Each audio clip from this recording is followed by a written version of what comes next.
Leanne Tran, psychologist who's worked with families whose kids don't fit the mould for almost 20 years. I've worked with children for decades, but I know parents are the real change makers when it comes to their kids. Having 3 kids of my own means I know it's not easy. Parent Like a Psychologist is all about simplifying how you support your kids with psychology information filtered through years of experience to take you from overwhelmed to confident. Come on in. Hello, welcome back, and thanks for joining in again to listen to my podcast. Today's the 5th episode, so the final one in the series about managing behaviour. I feel like it's taken a long time to get here. I don't know if you feel the same, but also I guess as parents we spend a lot of time talking about our kids' behaviour, so it's kind of par for the course. Today, though, we're taking a bit of a shift and not talking so much about behaviour. I'm going to be talking more about effective communication. It's something that goes a long way in discipline, but it is a little bit of a different skill. I get lots of questions from parents about how to communicate with their kids. It's often about, like, how do I respond when they tell me this stuff? And how are we meant to, have a good relationship? What's going to help with that? And sometimes they ask about things like how to problem solve together with kids. So I'm going to try to address some of my top 5 ideas in that category. And they are active listening, using empathy and I statements, how to problem solve together, and then the idea of patience as well.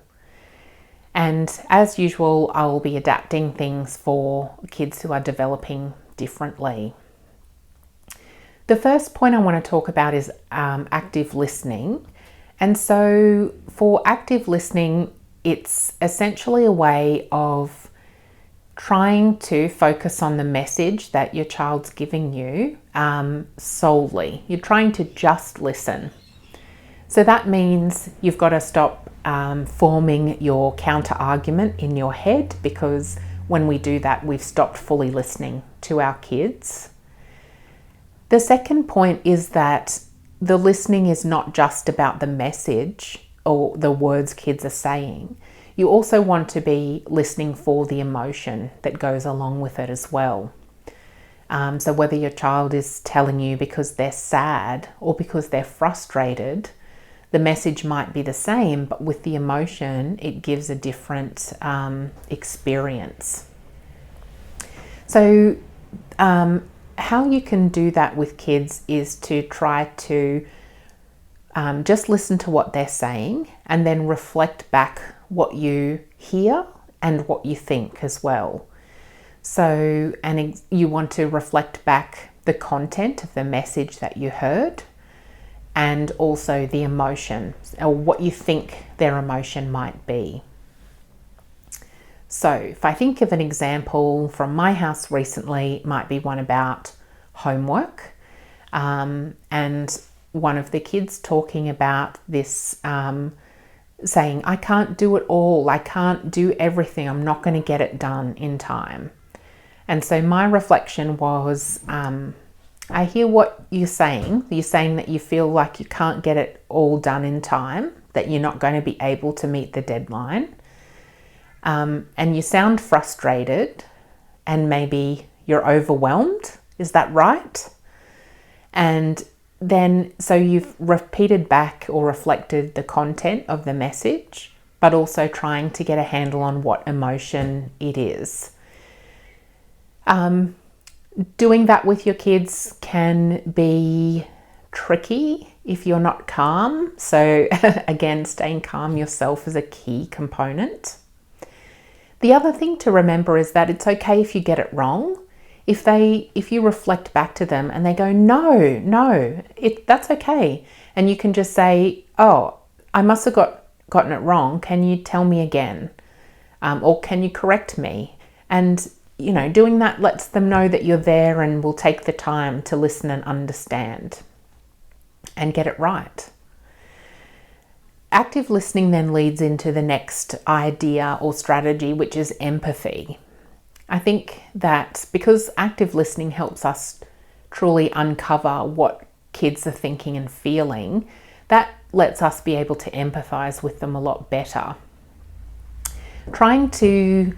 So empathy is all about trying to understand the experience of the other person if you were in their shoes. So sometimes that's a bit of a leap for us when our kids are little and they're struggling with things that are so simple for us. But if we try and take their perspective and think about it from being in their shoes, about how, in this example, how much homework you've got to get done, feeling like you've got other priorities and you're a bit overwhelmed about it, maybe don't have the strategies to be able to problem solve and to plan your time and be organized, then if I step into that space, I think, well, I would probably be overwhelmed as well.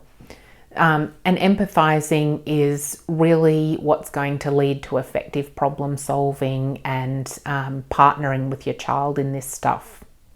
I also, because I talked before about how maintaining relationships with your kids is some of the things parents ask about a lot. So I think empathy goes a long way into that.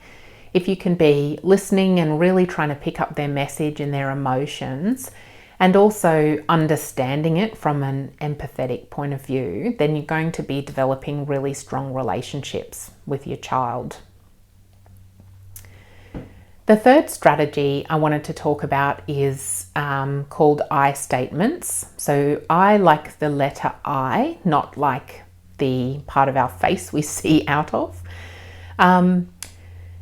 These statements are ones where you start the sentence with the word I, and the idea of them is that you want to talk about your experience rather than what your child did or said. The reason that's the case is because if we talk about what our kids did, for example, maybe saying, well, you did this or you said that, it comes across with a blaming vibe. I don't know, I can't think of a better word, but vibe. That's naturally going to put your kids off. And if they don't stay calm and you don't stay calm, you can't solve the problem together very well. So that's the reason that we use them. How you do an I statement is to start with the phrase I and then talk about your feeling and then talk about the situation. So let's use the homework example again. In my situation, it might be, I feel worried when you're leaving your homework till the last minute because I think you're not going to get it done in time. So I'm owning my own feeling and thought about that. The other example, the other way around might be, you'll always leave your homework till the last minute and you're probably not going to get it done in time. That automatically makes it about the child and their failures and their problem, and likely their defenses go straight up and they don't want to keep talking to you, or they'll say you don't understand, you don't get it, that kind of thing. So listen to your child, reflect back what they're saying and thinking, saying and feeling, and be empathic about that. And then you can talk about your own feelings or response to the situation. The next idea is to problem solve together.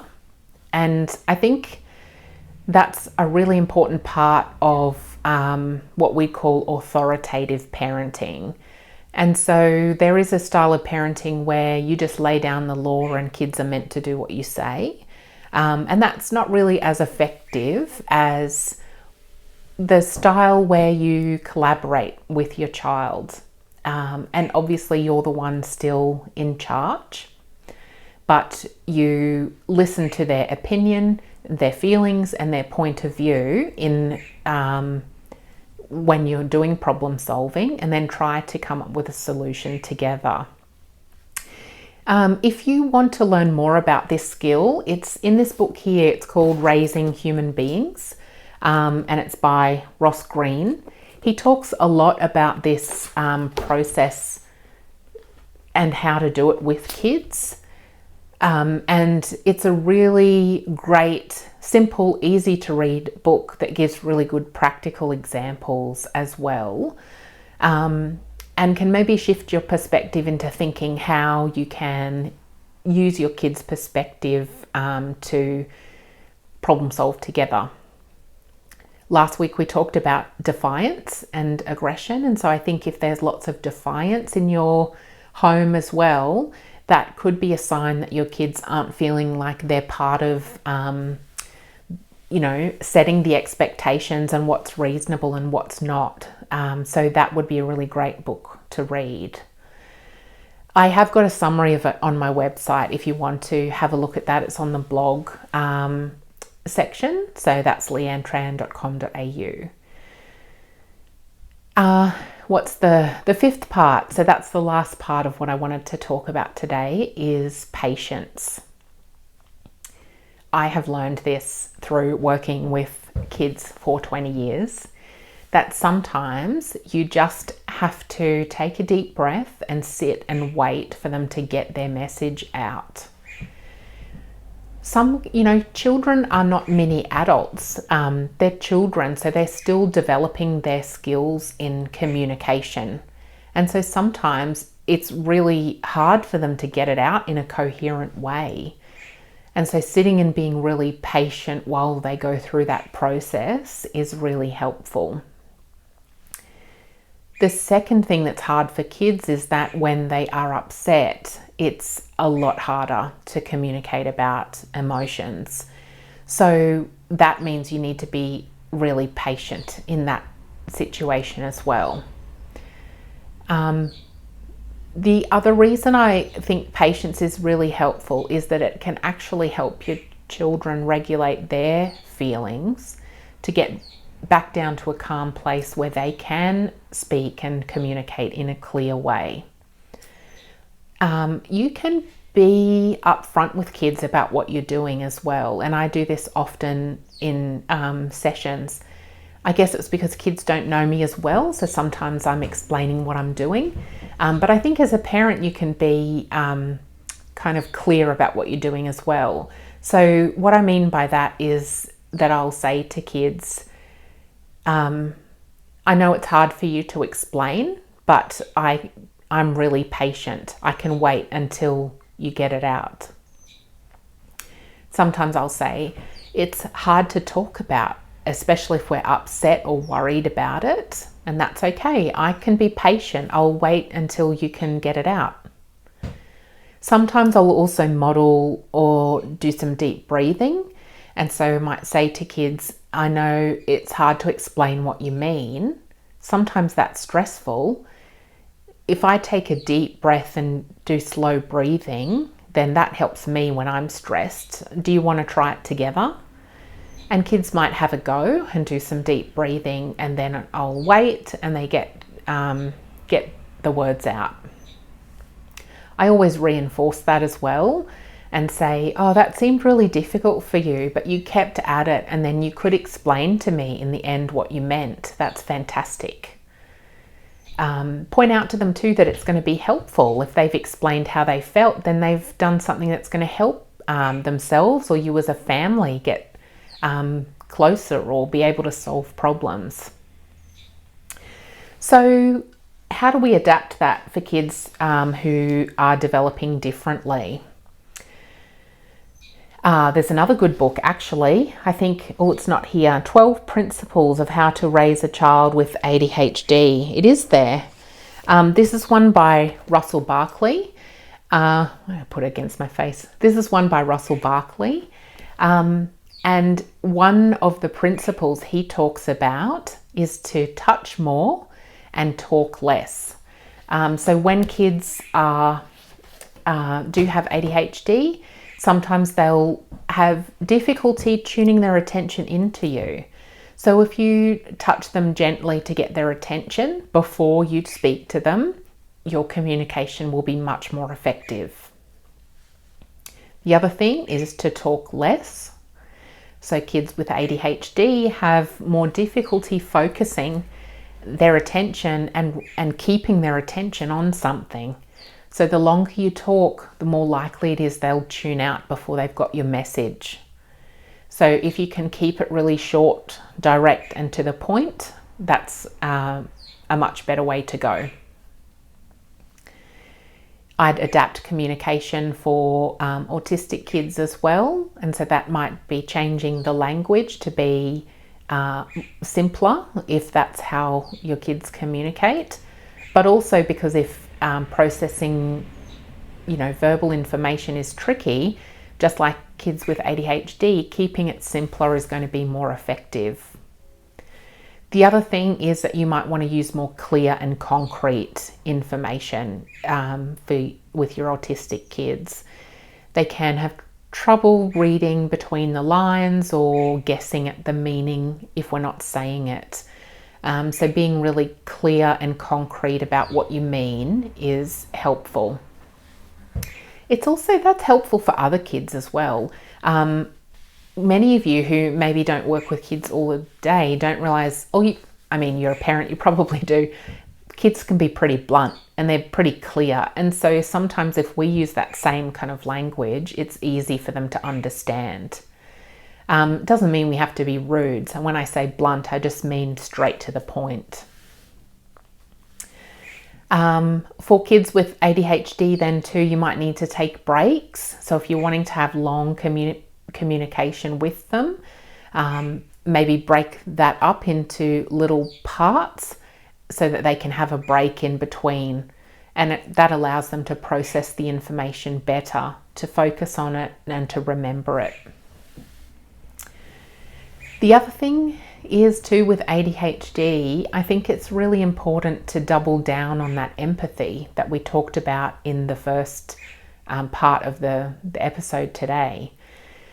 The reason for that is that where kids have ADHD, it's often that they know how to do things, but they just can't execute it in the moment.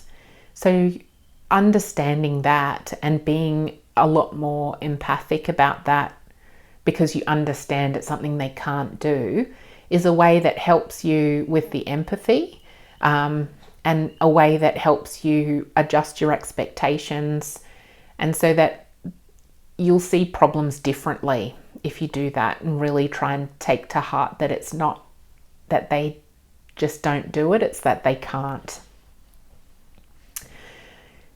I've got this point for mainly thinking about autistic kids, but it will work for ADHD as well, but using visual supports to try to, actually that's not true. Visual supports in other ways for ADHD are helpful, but if we're just talking about communication, it's probably more autistic kids I'm thinking of. And that means that you would use their method of communication, whether that's signs or picture boards or apps. If you're trying to communicate in the way they find it easiest to communicate, then you're going to make the whole process easier for them. It's much harder for kids to rise up to our level of skills and functioning, and so if we can adapt down to the level they're at, it just makes it so much easier for the whole family. And the third point about that with autism is that sometimes the communication is non-verbal. And so a really good point is to listen and empathize when the communication is non-verbal. So that might be, so listening to that might be that you're paying attention to what non-verbal behaviour you see. It might be behaviour, it might be communication. And so even though you don't hear the words, you're trying to listen to what the child's telling you without words. You can empathize still, and like I mentioned with active listening, reflect that back to kids as well. If they've got, well, I'd say always, even if you're not sure about the capacity they have to understand it. But reflecting it back is going to be helpful for you as well.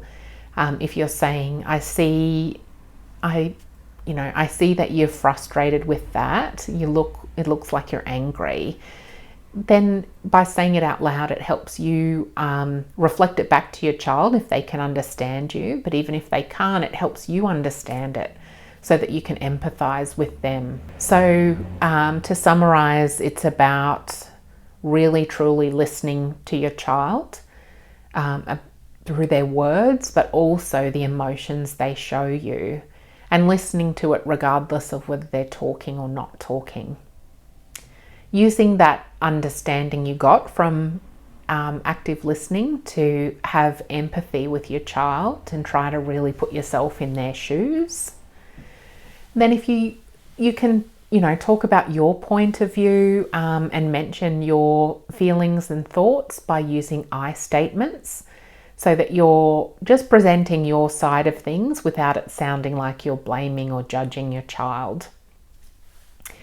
Problem solve together. And so that's something where you can read more in Ross Greene's book. Where is it? Yeah, Raising Human Beings.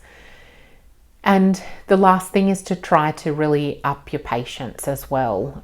So deep breath yourself, keep calm, and sit with your child long enough for them to do it. Hopefully these things have given you some things to think about so that you can feel like you know how to go forward and have effective communication with your kids, so that you can problem solve together and really maintain a strong relationship. This could be very timely if it's just after the school holidays. We might need to all take a breath and work on that patience piece in the next week or two. So I wish you a very calm week, and once again, so glad that you've joined me. Thanks for coming along. Thanks for listening to this episode of Parent Like a Psychologist. If you found it helpful, please share on Instagram so other parents can benefit too, and tag me at Leanne Tran Psychology so that I can say a big thank you. Head over to leannetran.com.au to join the village for bite-sized psychology tips straight to your inbox. I really hope this podcast has brought a new perspective and you a step closer towards a calm parent and a thriving child. Have a delightful day.